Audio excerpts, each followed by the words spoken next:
सुशील कुमार सिंधे जी, मल्लिकार्जुन खारगे जी, P Chidambaram जी, मोहन प्रकाश जी, दिग्विजय सिंह जी,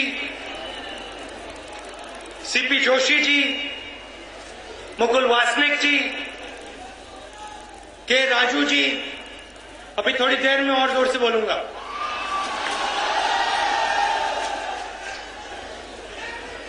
अरुण यादव जी, सत्यदेव कटारे जी, हमारे सब senior नेता, मेंबर्स ऑफ पार्लियामेंट, एमएलए, कार्यकर्ता, भाइयों और बहनों, प्रेस के हमारे सब मित्रों, आप सबका यहां बहुत बहुत स्वागत, नमस्कार।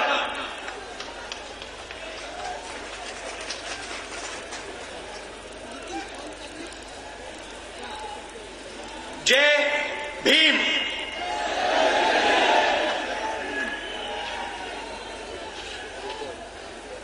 यहां हम आज देश के एक महापुरुष का आदर करने आए हुए हैं। बाबा साहब अंबेडकर दलित और कमजोर लोगों की जिंदगी में रोशनी लाई है। उन्होंने अपनी सोच से हजारों साल पुराने जातिवाद की दीवार पर एक जबरदस्त चोट मारी। शिक्षित बनो, संघर्ष करो, संगठित रहो का उनका संदेश आज भी जोरों से गूंजता है। बाबा साहब के योगदान को देश और जाति की सीमाओं में नहीं बांधा जा सकता। दलितों के लिए बाबा साहब ने बहुत काम किया, लेकिन वो सिर्फ दलितों के नहीं। महिला अधिकार, मजदूरों के लिए कानून और रिजर्व बैंक ऑफ इंडिया बनाने में बाबा साहब का बहुत बड़ा योगदान था। बाबा साहब अत्याचार के खिलाफ विरोध के एक प्रतीक थे। वो सिर्फ हमारे देश के नहीं बल्कि पूरी दुनिया के थे। गांधी जी, नेहरू जी, सरदार पटेल जी और मौलाना आजाद जी के साथ मिलकर उन्होंने हमारे देश की नींव रखी और आज उनके विचारों का प्रभाव हमें चारों तरफ दिखाई देता है। भारत के संविधान और उससे मिले वन मैन वन वोट के अधिकार ने हमेशा के लिए समाज को बदल दिया। गांधी जी, नेहरू जी और अंबेडकर जी ने इस काम को मिलकर पूरा किया। कोई एक अकेला व्यक्ति इस काम को नहीं कर सकता। आज समाज के हर वर्ग के लोगों की आवाज पंचायतों में, असेंबलियों में, पार्लियामेंट में सुनाई देती है। लेकिन आज देश की इतनी तरक्की के बाद हम सबका सपना, बाबा साहेब का सपना अभी भी अधूरा है। अहमदनगर के सागर सेजवाल को बाबा साहब के रिंगटोन, अपने फोन पे रिंगटोन लगाने के कारण मार दिया जाता है। यह घटना हमें बताती है कि हमारे देश में अभी सामाजिक समानता नहीं आई। जब ज़ीशान अली को हुनर के बावजूद उसके नाम के कारण नौकरी नहीं मिलती है, तो तो यह घटना बताती है कि अभी देश में आर्थिक अवसर सबको बराबरी से नहीं मिलता है। जब आईआईटी मद्रास में कुछ छात्रों की आवाज को सिर्फ इसलिए दबाया जाता है क्योंकि वो अंबेडकर पेरियार स्टडी सर्कल से जुड़े हुए हैं, तो ये घटना बताती है कि कुछ लोगों के अधिकार आज भी छीने जा रहे हैं। जब बाबा साहेब ने जातिवाद को खत्म करने की बात की तो वो कोई असंभव बात नहीं थी। जाति धर्म के आधार पर कोई भेदभाव नहीं होना चाहिए। हमारे संविधान में सभी भारतीय समान हैं। सभी भारतीयों को समान अधिकार और बराबरी का हक मिला है। बाबा साहब का जातिवाद खत्म करने का सपना, एनाइलेशन ऑफ कास्ट का सपना आज भी अधूरा है। आज भी हमारे देश में जाति को महत्व दिया जाता है।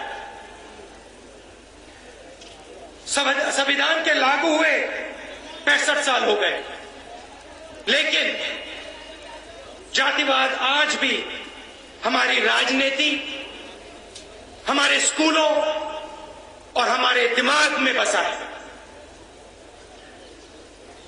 जाति आपको शायद राजनीति में आगे बढ़ने दे, लेकिन नौकरी पाने से रोक सकती है। इस देश में आज आपको कोर्ट में न्याय पाने से शायद ना रोका जाए, लेकिन स्कूलों में अच्छी शिक्षा पाने से रोक सकती। सच्चाई यह है कि आज भी भारत में, हमारे देश में जातिवाद से कोई नहीं बच सकता। हमें जातिवाद को जड़ से उखाड़ कर फेंकना है। अगर जातिवाद का मतलब किसी को अधिकार देना और किसी को अधिकार से दूर रखना है, तो हमारी लड़ाई सबको अधिकार देने की लड़ाई है। आपकी लड़ाई सबको अधिकार देने की लड़ाई है। कांग्रेस सरकार ने लैंड रिडिस्ट्रीब्यूशन, बैंक नेशनलाइजेशन और नरेगा जैसे अधिकार के कानून इस दिशा में उठाए कदम थे। हमने शिक्षा और भोजन का अधिकार किसी एक जात को या किसी एक धर्म को नहीं दिया। हमने हर देशवासी को यह अधिकार दिए थे। बाबा साहेब की 125वीं एनिवर्सरी प्रोग्राम्स मनाते हुए हम ये याद करेंगे कि उन्होंने किसके लिए लड़ाई लड़ी थी। कांग्रेस पार्टी किसके साथ खड़ी होगी, किसके साथ खड़ी रहेगी। जहां कहीं भी अन्याय होगा, चाहे वो दलित, आदिवासी, महिला या किसी भी धर्म के लोगों के साथ हो, कांग्रेस पार्टी आपको वहां खड़ी दिखाई देगी।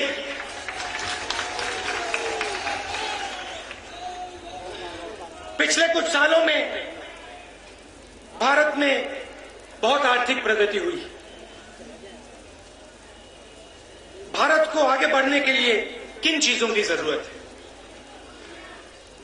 कोई कहते हैं कि हमें इंफ्रास्ट्रक्चर की जरूरत है, कोई कहता है रेलवे लाइन की जरूरत है, सड़क की जरूरत है, कोई और कहता है रोजगार की जरूरत है। ये सब चीजें बहुत जरूरी हैं, मगर जब तक कुछ लोगों को उनके अधिकार से दूर रखा जाएगा, तब तक भारत अपनी पूरी क्षमता हासिल नहीं कर सकता है। मैं चाहता हूं कि पिछले 10 सालों में जो आर्थिक प्रगति हुई, उसका फायदा उठाकर सब लोग आगे बढ़े। हर एक व्यक्ति को, इस देश के हर एक व्यक्ति को आर्थिक प्रगति का फायदा होना चाहिए।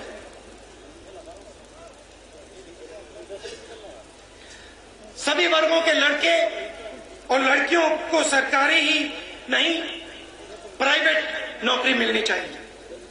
सभी धर्म और वर्गों के लोगों को एंटरप्रेन्योर बनना चाहिए, बड़ी बड़ी कंपनियों में सीईओ बनना चाहिए और बड़े सरकारी पदों पे काम करने का मौका मिलना चाहिए। इस पर कोई दो राय नहीं हो सकती। जातिवाद एक सच्चाई है और इसको हटाने के लिए बाबा साहब के उस महान मिशन को पूरा करना हम सबकी जिम्मेदारी है। ये एक मुश्किल काम है, आसान काम नहीं।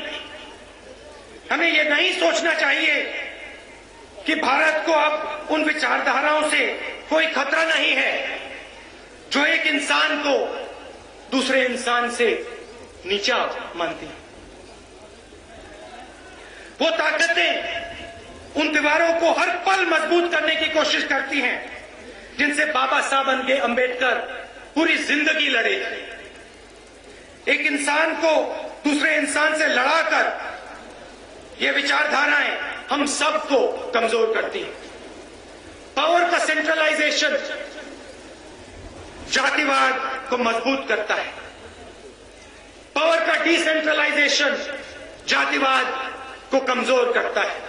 ये बात अंबेडकर जी ने भी कही थी। इन विचारधाराओं से लड़ना आसान नहीं है, लेकिन बाबा साहब की जिंदगी हमें यह सिखाती है कि बदलाव आसानी से नहीं आता। वो भी इस बात को जानते थे और समझते थे कि कमजोर लोगों को दबाने के लिए हजारों सालों से बनी ये दीवारें रातों रात नहीं टूटेंगी और हमें इसके लिए लगातार कोशिश करनी पड़ेगी। जब एक महिला बिना डर के बस में सफर कर पाएगी तब एक जीत हमें मिलेगी। झाबुआ का एक युवा एंटरप्रेन्योर या फिर अलीगढ़ का एक कॉलेज स्टूडेंट, सबको इस इकोनॉमी में शामिल होने और आगे बढ़ने का मौका मिलेगा तो दूसरी जीत हासिल होगी। हर एक जीत से आस्ते आस्ते ये दीवारें टूटेंगी। लेकिन मैं यहां याद दिलाना चाहता हूं कि बाबा साहब के सपने को, मिशन को पूरा करना, मिशन को पूरे करने की जिम्मेदारी मेरी, कांग्रेस पार्टी, आपकी और देश में हर एक नागरिक की है। सबको आगे बढ़कर जातिवाद को हराने के लिए अपनी जिम्मेदारी पूरी करनी होगी। मैं आज सब युवाओं से एक अपील करना चाहता हूं कि जातिवाद के खिलाफ अब वो चुप ना रहे, ताकि धीरे धीरे वो दीवारें टूट जाएं जो हमको बाबा साहब अंबेडकर के सपने से दूर रखती। जय भीम।